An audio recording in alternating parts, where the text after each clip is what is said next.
Okay, my friends. So today I have been listening to this podcast about by this MIT professor about like the reality of everything, theory of everything, how everything actually is a simulation, right? And I was really noticed that there was this piece around assumptions and how assumptions are the basis of everything. Okay. And I feel like there's been a lot of things pointing to this in my life lately. I had a conversation with someone who was sort of like questioning the concept of like there's a right way to do something according to nervous system work. A conversation that I listened to about autism and how an autism diagnosis is helpful for understanding life, thinking about labels, like thinking about shared mythologies, cultural assumptions, all of these things. So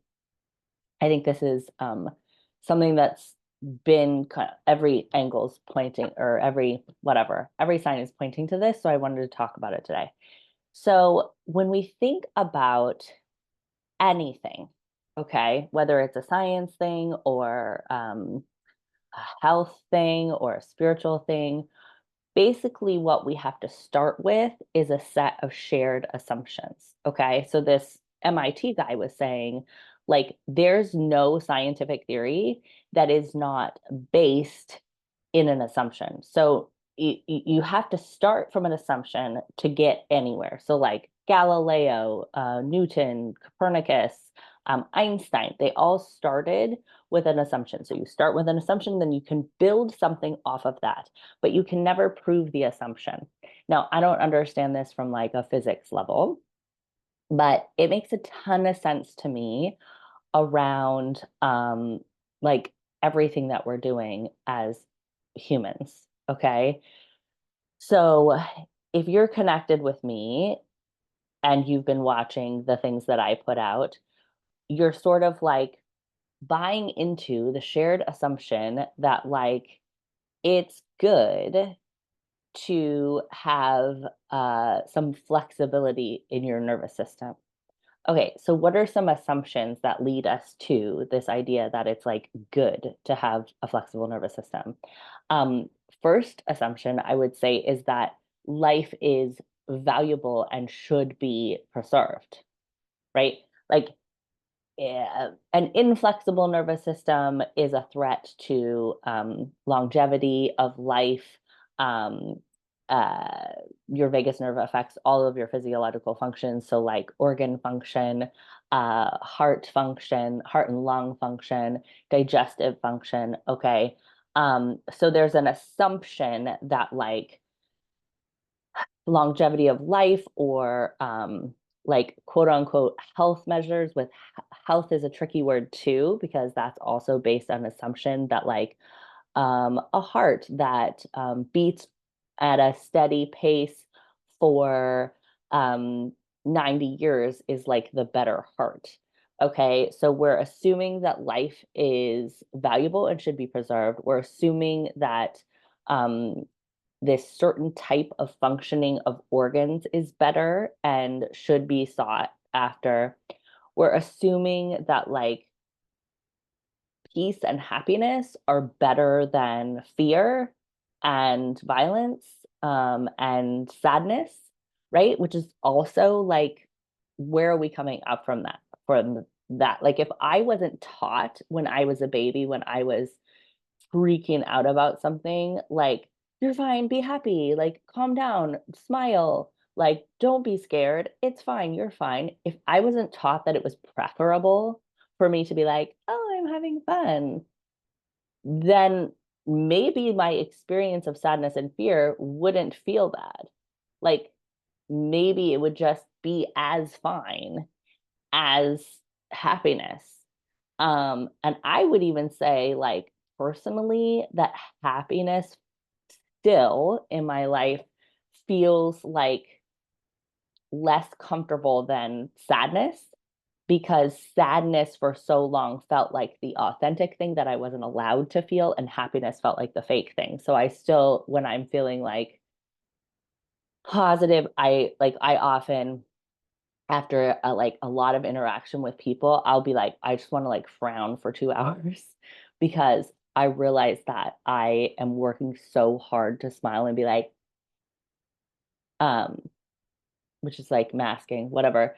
But masking is basically like acting according to a set of assumptions that don't feel right to you, but that you like have culturally received are like better, right? So, anyways, the nervous system work is all based on a set of assumptions or a cultural mythology that like preserving your life is better, um, these certain health measures are better, happiness is better, that like acting according to your values is better, that like not lashing out at people is better. Like, how do we really know that it's better to be kind than to be violent?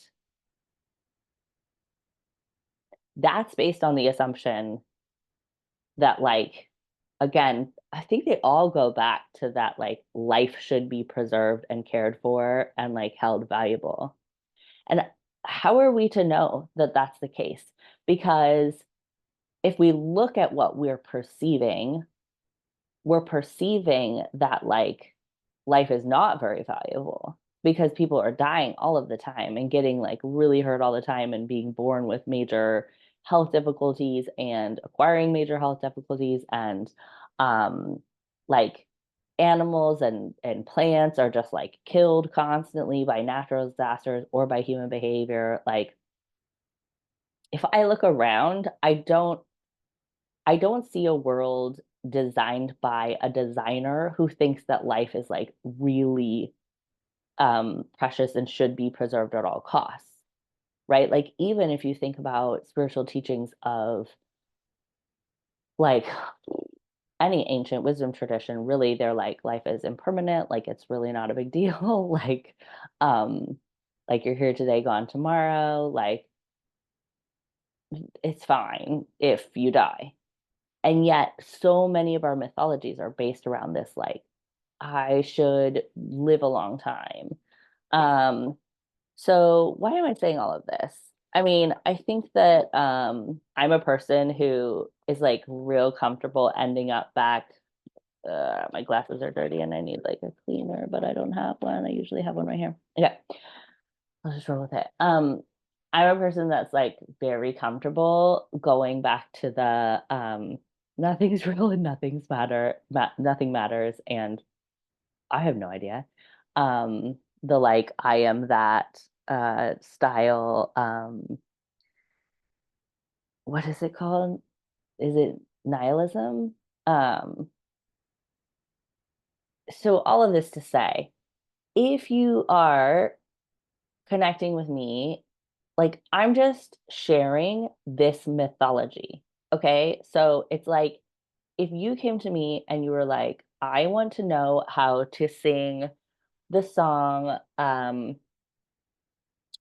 of the Macarena and do the Macarena dance, I would be like, okay, let me teach it to you. Okay. Not because the Macarena song and dance are the right song or dance or better song or dance, or because you should learn that song and dance. It's just a song and dance that I happen to know and I could teach it to you. And when you're doing it back to me, I can tell you where you're not doing it the way that I learned it. That's what I'm doing with the nervous system work. Like I've just learned the song and dance of it. I like doing it right now. I didn't like doing it before because I wasn't doing it. I may not like doing it tomorrow. Right now, I know it, I like doing it, and I'm happy to share it with you. And I'm happy to give you feedback about where you're not doing that dance. But if you feel like you're telling me I'm a bad person, or like, why should I listen to you? Or like, don't tell me how to do this dance. Great. Like, do a different dance. There's no right dance, in my opinion, on this. Like, I love the podcast. I will link it. It's an Alex Ferrari they say, I was going to say there's no right dance on this time space continuum, but like they're like time space is doomed. Like time space is no longer going to be a thing because they're realizing like it's some bullshit. Um, so in my experience of consciousness, there is no right dance. There is just 1 trillion infinity dances. And I am so good with you doing whichever. The only like true pain that I've experienced in this life so far, which is pretty aligned with the Byron Katie philosophy, is my thinking and believing about what should happen. Any time that I have believed that something should happen a certain way, I have gotten myself into some suffering. Like even this morning, dropping my kid off, or getting my kid onto the bus for the first day of middle school, I thought it was going to be like bus 20 or whatever. And then it was bus 5. And I was like, wasn't this supposed to be bus number this? We just moved. So it's a new bus drop off. And they were like, he can just get on. And then I'm like, what? How's he going to know? I was like, okay. And he gets on and bye. Um, and then I'm like, how's he going to know what bus to get on at the end of the day? But why did that cause pain? Is because I think that he should know what bus he should get on and he should get on the bus that comes to our house. And that I, as a parent, should have figured that out.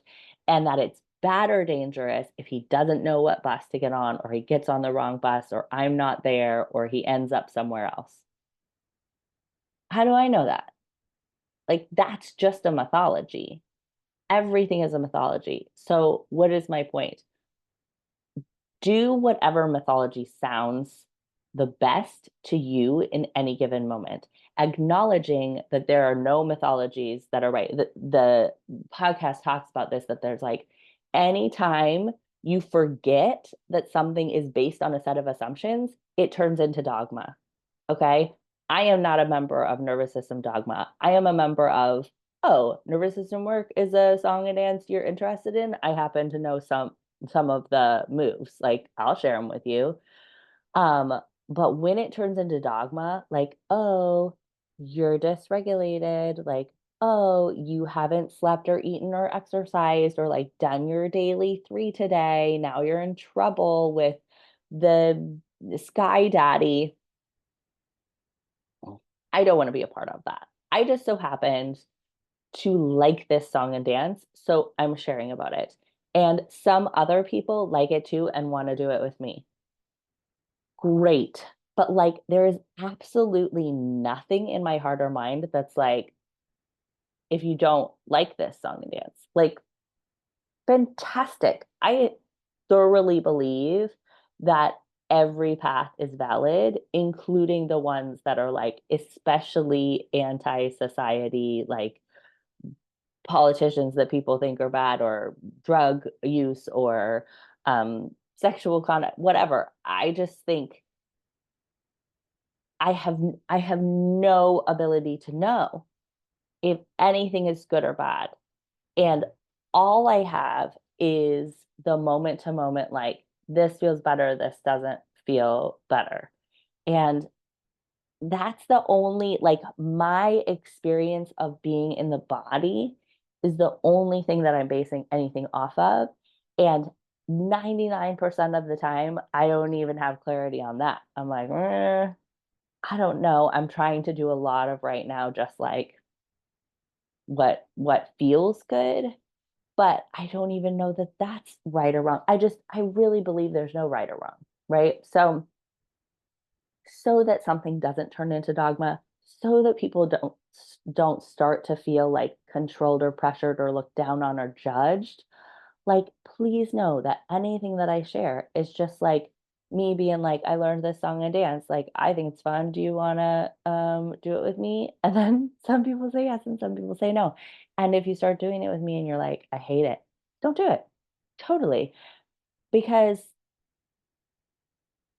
I don't know if we're supposed to try to like live a long life and have peace in our hearts.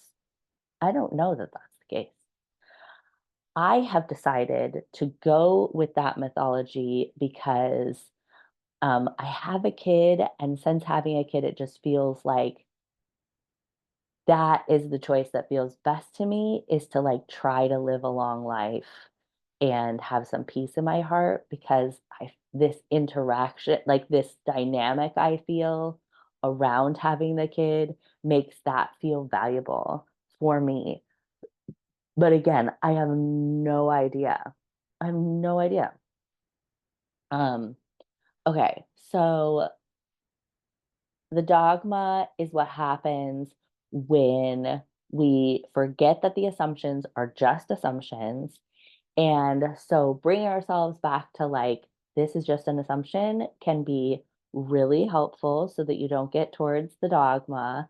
The other thing I wanted to touch on that I meant to talk about earlier in the video was that a lot of these assumptions are like made to have us um, have us like give us permission to do something. Okay. So if I am waiting for a dogma or an assumption, a set of assumptions to give myself permission to do something, that's also tricky because, okay, I made this email to, okay, here it is. FaceTime is doomed. Who did I send this to? It just didn't show up. So if I'm waiting for a set of assumption, or better yet, like a label to give me a permission slip to do something, that's also like a tricky spot to be in. Okay, so there's been in my exposure a lot more talk about like maybe I have autism, maybe I have AUDHD, autism and ADHD, right? And people wanting to get those diagnoses, which I fully support. Um, so diagnoses and labels for me are really like, they seem to be permission slips. Okay. Because what do you get if somebody says, like, yes, you have autism, or yes, you have AUDHD? It gives you permission to have a certain set of behaviors or experiences that you weren't giving yourself permission to have without that label. I think queer labels are the same thing. So, like, if I say I'm trans non binary, like, then I get permission to get top surgery. Okay. So, like, my surgeon couldn't bill my insurance unless a psychologist um, wrote a letter saying, like, yes, this human has gender dysphoria and is a trans non-binary person and deserves to have top surgery covered by insurance. So it was a permission slip. Like, I didn't need to be trans non-binary in order to feel good having top surgery, but I needed that label in order to have permission to get the top surgery, right? So the top surgery didn't necessarily have to do with gender, but it gave me access to having it. Or like gender affirming hormones, right? Like gender affirming hormones, they're just hormones. Like if I had walked into my doctor's office and been like, I'm just a woman and I want to take testosterone, they they would have been like, you have to have a reason to take it. Or if I was like, I want to use they them pronouns because it sounds fun, people would be like, because you're non-binary, like I have to have that label in order to have permission to do it. Or like if I'm like, I want to wear um noise canceling headphones when I'm in the grocery store, people are like, because you have autism, maybe it just feels good to me, right? Or like I have a brain injury, apparently. Um, And that gives me permission to be like, I don't drive at night because the lights hurt my eyes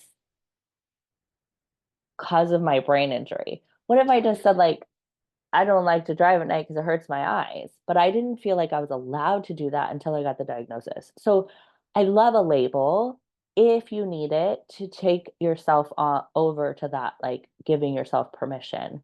But ultimately, I love the idea of like not needing the mythology, not needing the label, not needing the assumption to give yourself permission, and just giving yourself permission to do whatever, because sometimes those labels and assumptions can become dogmatic and make you feel a little stuck, right? I can get stuck in like, well, I can't do it because of my brain injury. And then like it's something I totally could do. And then I'm like, okay, did I limit myself with that? Like I expanded myself and did I limit? And again, like at the end of the day, does it matter? Does I probably not. Does anything matter? I don't know. I don't think so. So I just love talking about this stuff, obviously. According to the mythology of astrology and human design and gene keys, I am like the wateriest, and also my extraterrestrial like mythology. I'm the wateriest of watery. So I love just swimming in the water. Can't really find any solid ground anywhere. Um, if you enjoy that, hang out with me here in our online community. Reach out to me. Uh, if that is really annoying and you don't like it, then many blessings on your way. And I just think these conversations are so fun. So let me know what you think, and I'll see you next time.